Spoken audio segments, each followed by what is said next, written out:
반갑습니다. 김영윤TV입니다. 여의도 24시 박희석 기자님과 함께하는 총력 분석 시간입니다.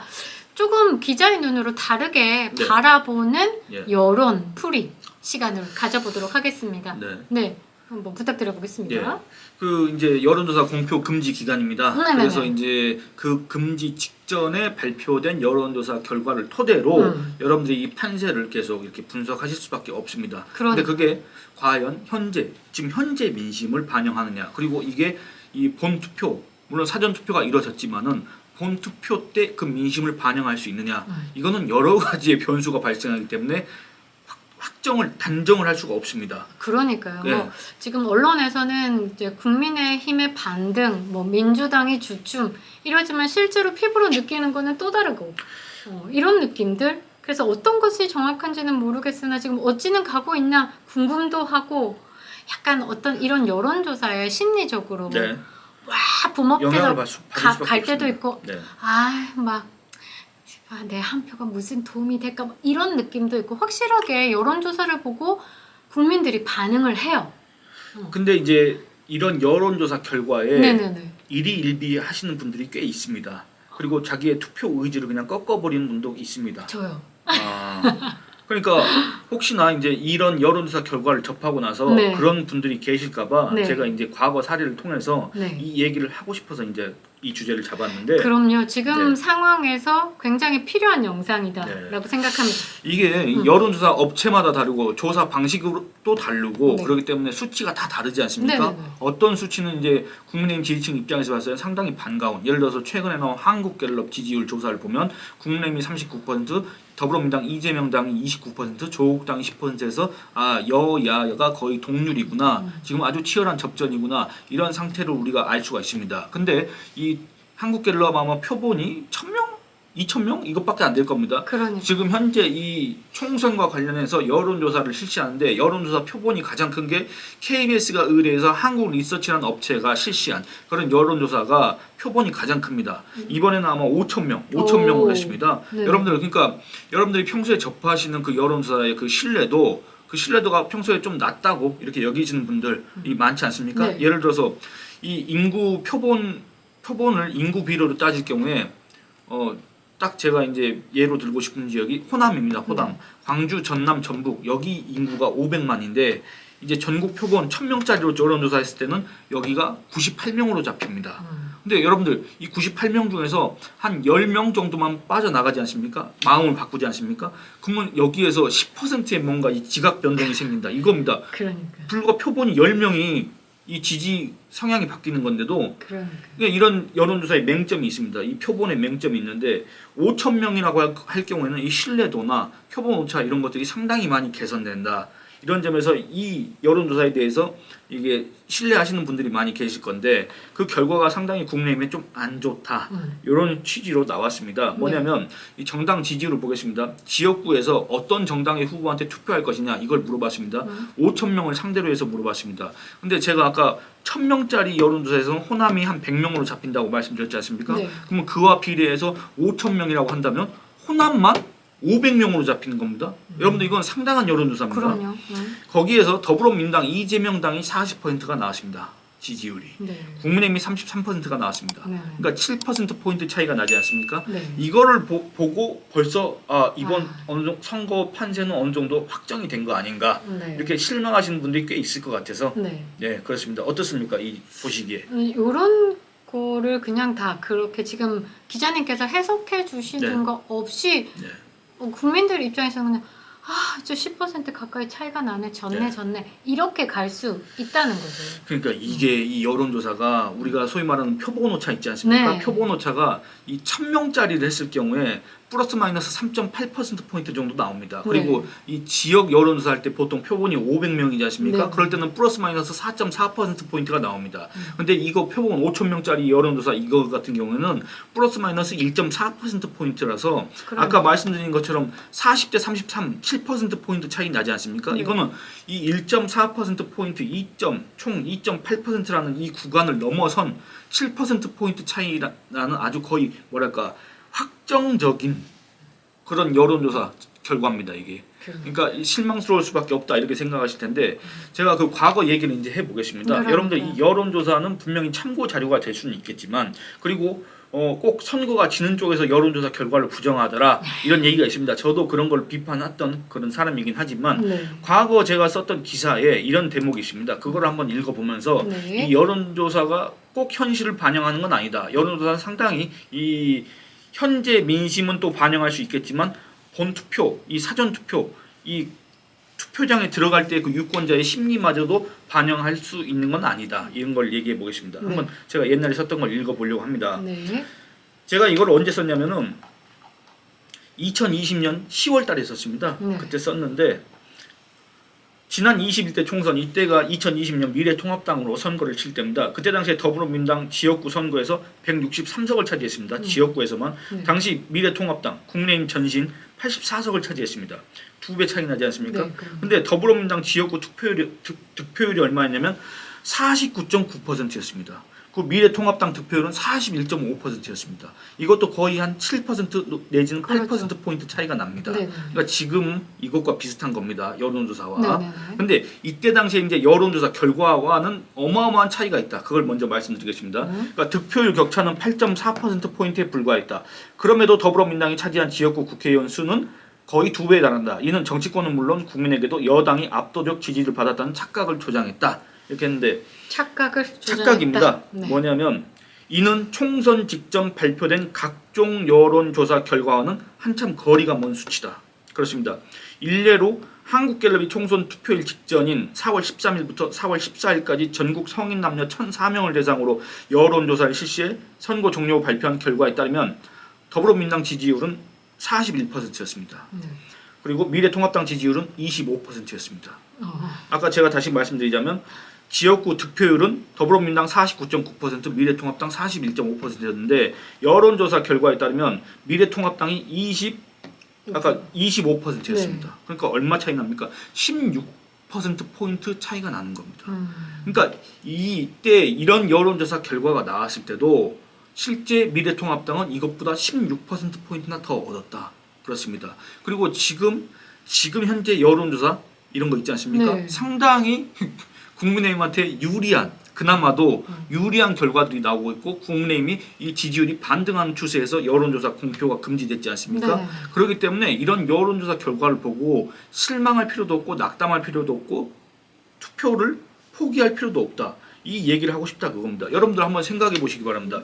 2020년 미래통합당 그 체제로 선거를 치를 때 그 선거에 대해서 낙관한 분들이 과연 몇 명이나 계셨습니까? 거의 없었죠. 그리고 그때 당시에 소위 말해서 그 황교안 이제 체제였는데 황교안 대표도 이 자기의 선거 서울 종로 국회의원 선거 네. 그것도 그냥 경쟁자가 그냥 그런 사람도 아니고 이낙연이라는 차기 대권 주자 이런 사람과 경쟁을 하다 보니까 전국적인 지원 유세를 잘 하지 못했습니다. 그리고 상당히 그 여론 이 환경도 별로 좋지 않았습니다. 그렇죠. 그리고 뭐 이 세월호 관련 막말 이런 것 때문에 연타 계속 공격을 받았고 그다음에 문재인 정부가 코로나 지원금을 풀어가지고 선거 막판의 분위기가 정말 안 좋았습니다. 그럼요. 그런 상황에서도 지역구 득표율이 41.5%에 달했다 그겁니다. 근데 여러분들 지금 한번 생각해 보시기 바랍니다. 지금 한동훈 비상대책위원장이 전국을 다니고 있지 않습니까? 네. 그 분위기를 한번 생각해 보시기 바랍니다. 그리고 각종 언론 보도 같은 걸 보시기 바랍니다. 지금 현재 어느 쪽에 부정적인 기사들이 더 많이 쏟아지고 있습니까? 그리고 실제로 여론조사 각종 여론조사 그 지지율 추세를 봤을 때 국내임 지지율이 더불어민주당보다 뒤지는 경우가 있다고 하더라도 더불어민주당 같은 경우에는 지금 지지율이 상승 추세가 아닙니다. 정체거나 오히려 하락 추세다. 그렇군요. 이런 경우가 있고 국내임 같은 경우에는 오히려 지금 상승 추세에 있었다. 이런 경우가 있지 않습니까? 이런 것들을 종합적으로 고려했을 때 2020년 선거 때보다는 너무나도 유리한 환경이다. 근데 2020년 총선 때 그 직전에 25%인데 실제 득표율은 41.5%였다. 이런 걸 감안하면 지금은 여론조사상으로 7%포인트 정도 차이가 나지만 그러면 본투표 다 까버리면은 개표를 했을 때는 정말 이거는 그 누구도 승패를 예측할 수 없는 장담할 수 없는 그야말로 초접전 그 상태에서 여러분들은 개표 방송을 아마 거의 새벽까지 보셔야 될 수도 있습니다. 그러니까 지금 기자님께서 이렇게 얘기를 해주셨는데 갑자기 불끝 투표 의지 불끈 예. 막 이렇게 쏟아내서 예. 본투표장에는 꼭 뛰어가실 것 같은데요. 기대해 볼 수 있을 것 같습니다. 지금 깜깜이 구간이 시작되기 전에 말씀처럼 국민의힘은 우상향으로 가고 있었다. 그리고 모든 뭐 막말, 폐륜 이런 악재들이 민주당 발로 터지고 있었다.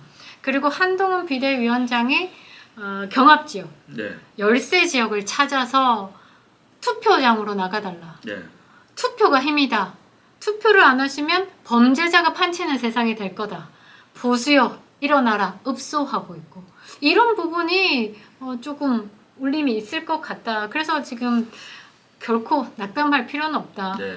그리고 재밌을 것 같습니다. 새벽까지 개표 네. 방송 지켜보는 것도 아마 조마조마하실 텐데 괜찮을 것 같습니다. 이런 거를 또 한번 얘기하고 싶은 게 뭐냐면 네. 여러분들 지금 조국당이 뭐 어마어마한 선풍적인 인기를 끈다는 듯이 그렇게 주장을 하고 그렇게 보도하는 매체들도 있지 않습니까? 네. 그런 결과를 담은 여론조사도 있습니다만 2020년 총선 당시에 비례대표 선거 결과를 보면은 이렇습니다. 그때 당시에 더불어민주당의 위성정당인 더불어시민당과 조국수를 외쳤던 열린민주당 이 두 표를 합치면 38.7%입니다. 38.7%였는데 그때 당시에 미래통합당인 위성정당, 미래한국당이 있었습니다. 미래한국당의 득표율이 얼마였냐면 33.8%. 그러니까 두 당은 아니고 이 좌파 연합과 미래한국당의 득표율 차가 불과 4.9%포인트에 불과했습니다. 그러니까 이때 제가 이거 여론조사 이거 하나만 지금 언급을 했지만 보통 지지율 차이가 20% 정도 났었습니다. 맞아요. 근데 까보니까 비례 투표율은 불과 5%포인트 차이도 안 났고 지역구 득표율 차이도 불과 한 7%포인트밖에 차이가 안 났다 그겁니다. 맞아요. 근데 여론조사에서는 20%포인트 뒤졌다 그겁니다. 근데 지금 여론조사상 가장 신뢰도가 높다고 할 수 있는 KBS 여론조사에서도 7%포인트밖에 뒤지지 않는데 이것도 전국적인 판세입니다. 지역별로 따지면 아주 다른 겁니다. 그렇다고 한다면 그때보다 지금 너무나도 유리한 환경이 조성돼 있고 그때보다도 지금 너무나도 다 전폭적인 지지를 해주고 있고 그리고 리더십도 갖춰져 있고 이런 상황에서 그리고 더 중요한 건 뭐냐 그때 당시에 더불어민주당은 이런 도덕적 결함 이런 것들은 없었습니다. 그러니까 뭐 이렇게 문재인 정부가 실정을 했다 무능하다 이런 비판은 이제 반대 진영으로부터 아주 많이 받았지만 지금과 같은 이재명 당과 같은 그런 당은 아니었습니다. 솔직히 말씀드리면. 그러니까. 그리고 이런 막말 선물 세트, 막말 종합 세트들이 저기 각지 후보로 물론 그때도 문제 많은 후보들이 많이 있었습니다. 여야 다 뭐 포함해서 네네네. 이런 경쟁자가 아니었습니다. 그때 당시에는. 그러니까요. 저는 이제 뭐 미리 이렇게 말하기는 좀 애매한데 제 개인적인 생각으로는 이미 국힘이 판세를 엎었다. 왜냐면 저는 강력한 지지층이기 때문에 판세를 이제 엎은 상황이다. 엎는데 이제 깜깜이로 들어간 거다. 이게 완벽하게 이 독선과 이런 그 좌파들의 만행을 처단하기 위해서는 엎었는데 내 한 표도 또 보태야 된다. 우리는 지금 투표 동료로 가야 되는 거잖아요. 맞습니다. 정말 이제 한동훈 비대위원장이 이렇게 총괄선대위원장으로 지금 지지 유세를 다니면서 이 폭발하는 에너지를 보면 또 그 유세 현장에 간 그 2030 세대 네. 중에 한 사람이 그러더라고요. 너무 눈물이 났다고. 아니 내가 이런 걸로 눈물을 흘릴 이유가 없는데 그냥 그렇게 폭발하는 그 에너지에 너무 간절함이 느껴져서 울었다더라고요. 이제 신촌에서 유세를 보고 들어가는데 이 두근거림이 있어서 그 친구들하고는 절대 그 요즘에 2030 세대들은 본인의 그 정치 성향을 절대 드러내지 않아요. 드러내면 이제 다 이상하게 보는 거죠. 네. 그런데 친구들과 유세 현장 봤어? 이러면서 정치에 대한 이야기를 너무 편하게 했다는 거예요. 그러니까 그 마주한 친구도 같은 느낌을 받아서 이야기가 통했겠죠. 저는 이런 울림이 굉장히 한동훈 비대위원장의 매력이다. 그래서 한동훈 비대위원장이 총선을 끝내고 정치할 수 있게 해달라는 취지의 또 읍소가 있었습니다. 저는 이 부분 굉장히 반갑게 생각을 하고 있고요. 그 홍준표 대구시장이 지금 총선이 끝나서 만약에 국힘이 승리를 하지 못하면 제2의 황교안이다라고 얘기를 하더라고요. 좀 한 분에게 죄송하지만 그런 분위기, 그다음에 보수가 또 침울해지는 분위기를 또 바라지 않는 분들이 꽤 많을 거다 봅니다. 저는. 근데 이제 그게 조금 다릅니다. 아, 예를 그래요? 들어서 이 황교안 같은 경우에는 네네. 뭐 이렇게 뭐 잘못했다 이렇게 얘기하는 게 아니라 네. 2019년 당시에 분명히 이 야당에 유리한 환경이 조성됐습니다. 조국 사태로 인해서. 근데 그 분위기를 이어가지 못했다. 그래 왜 그겁니다. 그랬을까? 그러니까 그 뭐 여러 가지 이유가 있는데 결정적으로는 결국에는 이 황교안 대표의 경험이 별로 없었다.